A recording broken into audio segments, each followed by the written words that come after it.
Okay. So the prompt this week was to focus on defining ethics as a group and explore how ethics shapes leadership and how ethical behaviors is reflected in public leadership. I think ethics kind of ties into what we've talked about before as far as trust. And, if you're an ethical person, then that's going to build trust at some point, because if you're unethical and you're kind of like doing kind of shady things, people aren't really going to trust you or going to want to help you out because they may think you have ulterior motives.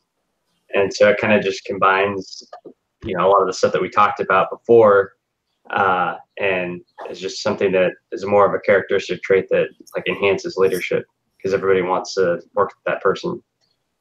Right. Is that kind of like virtue ethics? Yeah. You think? Like the person with the highest moral character? Mm-hmm. Yeah. Yeah. Because I mean, if, there's like corruption or, things like that, like, the morale for, the team members and stuff, that would probably be pretty low because it's like, they're affecting the group now and they're making everybody else look bad because they're doing either illegal things or things that are frowned upon. And so it just kind of breaks it down if you don't really have an ethical leader.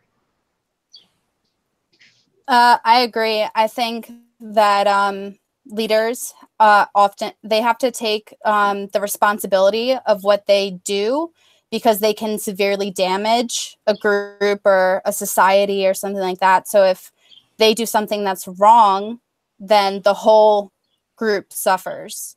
Back to last week when I talked about a manager stealing, because she did that, a lot of people were like kind of lax about following the conduct of the code book because we had this thing where you could get 75% off like each piece of clothing, but it had to match the specific barcode. So only certain clothes applied, and she would let everything apply, and then other smaller managers would be like, oh, well, she let it slide, so I'll let it slide. And it just became this whole downfall of letting it slide. So.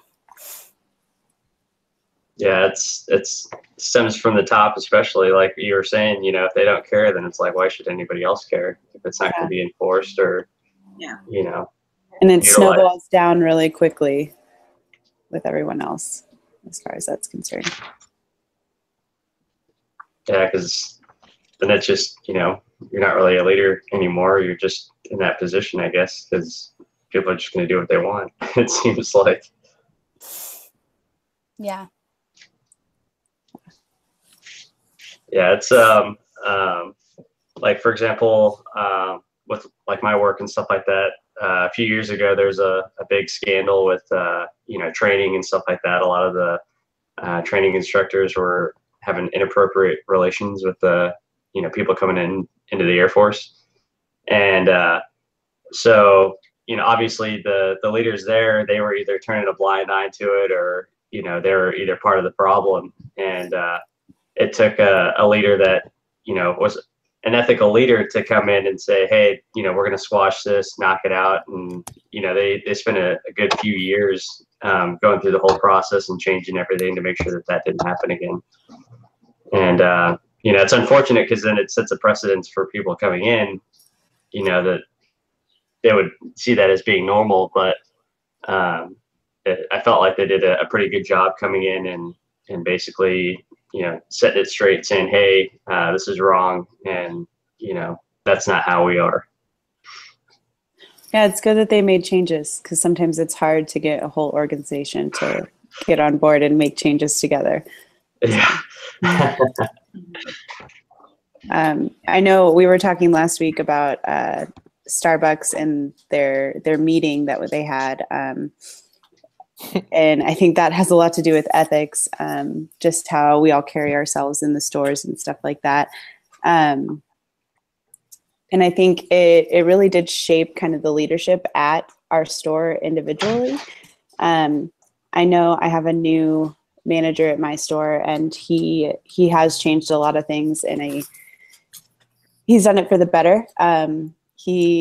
People were not in dress code. People would just, take too many drinks. Like, we're only allowed a certain amount of drinks while we're there. And they would have like twice the amount of drinks that they're supposed to. They'd be like giving them to people for free just because they're friends with them. Like, all these things that we're not supposed to do. And our other manager would just kind of be like, I don't care. But just the leadership that this new manager shows, and how he's like, hey, we're not going to do that. And he actually enforces it. It really, I think he's gained a lot of respect by being an ethical leader in that sense at our store. Yeah, that's good. I had no idea, because I get free drinks from Starbucks all the time because my friends work there. I had no idea it was against the rules. Well, oh my. It definitely is. It definitely is. Yeah. I think it makes it easier. I think it makes it easier to work for an organization like that too, when they, are led by an ethical person, because, if you feel it in your gut and you're like, hey, this doesn't seem right, it probably isn't. And usually the company will back you. But, if you have an unethical leader, they're going to either be like, oh, why didn't you do this? Why didn't you do that? And, it may be against something that, either you believe in or, you feel comfortable doing. I remember in a manager's meeting at my store, my top manager was talking about a previous job, and she was using some really bad words to talk about a manager, calling her things like bipolar and like really negative things. And I thought this was so wrong. But I was afraid to come forward to like the DM because I thought I would get fired. So after I left the job, I eventually called the DM, and it got sorted out. But it really bothered me that she would put like people who actually have an illness in with like someone who she just didn't like. Do you know what I mean? Yeah, that's completely wrong. Yeah. Yeah, because it's drinking Starbucks. Hopefully you paid for it. Yeah, it definitely makes it easier to, or I guess more comfortable if you have concerns like that you're not going to be treated unfairly. Because I know I've had that in the past where it's like you don't want to say anything, to fix a problem that's hurting everybody, because they're gonna take it out on you or something like that. Yeah, and there was definitely a lot of favoritism and preferential treatment at that store. And I was and I was not in the in group in that store, because I kind of did what I thought was right, and I didn't let things slide. So part of the in group, and so I was not a person who was given preferential treatment. So it really makes you not want to come forward and participate. Yeah, exactly. It's very discouraging. I think also too, if you have a leader that's like that maybe isn't working as ethically as they should. I've seen it too, where they go into an organization that is run by ethical leaders, and they have standards and stuff like that, and I've seen them kind of fail more because they're the odd man out, and it actually just backfires on them because they're used to doing things the wrong way. And I think if you let that slide into your leadership style, at some point it's gonna come back and hurt you later on in your career. Yeah, the thing about unethical leaders, like if you're running a business, if you run your business unethically, it'll just as everyone's mentioned in some sort of way, just spills over to everyone in the workforce. Everyone just feels like, oh, he's doing it sleazy or taking this way out. I'm just going to do the same thing. So it really is leading by example. And when your leader is unethical, it's it could cause turmoil in a company real quick. For example, like when I thought about this, I thought about like Wolf of Wall Street, like how he just gets people to sign up with his firm, and he promises them all this thing, and then like he's so good at it, and then he just spills it down to his whole company, and they become $1 billion company. It's just like it's crazy. So that's what I thought of when ethics. That's a really good example. Yeah. Yeah. Yeah. Yeah. Oh, go ahead. Sorry. No, you go ahead. I was just gonna say, similar thing like that, because it's like you were saying with the Wolf of Wall Street thing, it spread out like that. It kind of blew up, and Right. it became a big company, and then eventually, at some point, it's like, well, They all you're went to jail. kind of gonna go to jail now. Exactly. You go to jail, and you kind of just like ruin many millions of people, hundreds and thousands of people's lives, taking all their life savings. It's like, wow, that's crazy. That people could just scam like that. Yeah, like what for that many years, like hundreds of billions of dollars, like that doesn't even make any sense. Yeah, those pyramid schemes, man. The pyramid schemes, and everyone believes them, and it's like everyone does. Right, and it's like they come around like every 6 months, so it's like, but people always follow and pay for it. Yeah. My sister-in-law is involved in a pyramid scheme right now. That's bad news. Yeah, and so she sends messages to our entire family all the time, and I'm in another state from the rest of my family, so they're all like on board. They're like going to support her, and like they won't say anything to her about it.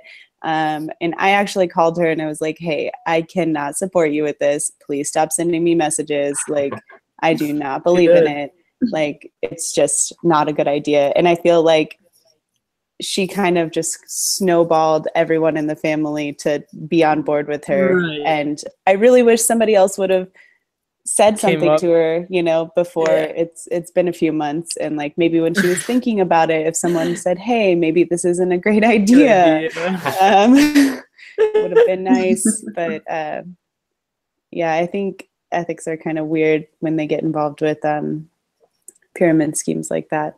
Definitely. Like, just how you're. What do you guys think? I know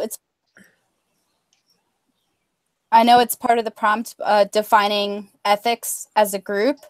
I know there's like a whole bunch of different types of philosophical ways of defining ethics, and my favorite is doing the greatest good for the most amount of people. Yeah. And I know the classic example, I'm sure everyone's heard, this is the trolley problem. Is the what problem? Sorry, you cut off. The trolley problem. Oh yeah. But what do you guys think as far as like? Yeah. For ethics, ethics is kind of that, and like a mixture of that for me, and the golden rule, like treat others how you want to be treated, like and like do everything in business or in life like ethically, like you want to treat people with good ethics and do everything with good faith, and that's what I think it really is, a mixture of those two. At work for us, it's kind of like the grandma rule. So I don't know don't do things that you wouldn't want to show to your grandma. Like so that. if you did something and then they brought it to your grandma and she just starts shaking her finger at you, if she wouldn't be happy with it, then you probably shouldn't do it. And that's usually my go-to. I like that one. WWJD, what would grandma do? GD, not JD. Yeah. No, but it's pretty much, a similar thing to what you guys are saying. It's just doing the right thing for, the most amount of people. Definitely. Yeah. But I think too, what we've all highlighted on also with the ethical leadership is that if you have somebody that's not an ethical leader, it not only affects the company and the employees, but it can also affect their family members and people outside the company. Like with Bernie Madoff, or pyramid schemes and their families and stuff like that. Yeah. And so it's just a trickle down effect that it's best to avoid. Not only like in Wolf of Wall Street, like they screw over the people that were like they were putting their money with them, but like they also needed investors to start the company prior. So, and like their board of directors. So like there's like a huge like people within the whole company that it just kills. So it's bad news. I know someone who actually was leading an organization, and they were embezzling money. And when they got caught, they went to jail. And it didn't just hurt the company; it hurt their family, like you guys said as well, because the family lost a parent. So, like doing that. Yeah, definitely.